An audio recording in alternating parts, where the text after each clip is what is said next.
ప్రకృతి ప్రేమికుడైన నాకు ఒక డిఫరెంట్ ప్లేస్కి వెళ్దాం అనుకున్నాను. జనాలు ఇక్కడ ఈ వంగడాలు తినబట్టే చాలా టెంపర్తో ఉంటారు.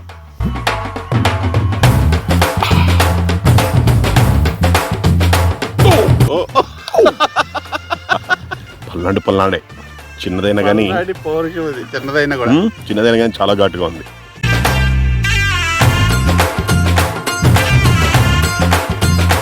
ఆగించేస్తారు పెద్ద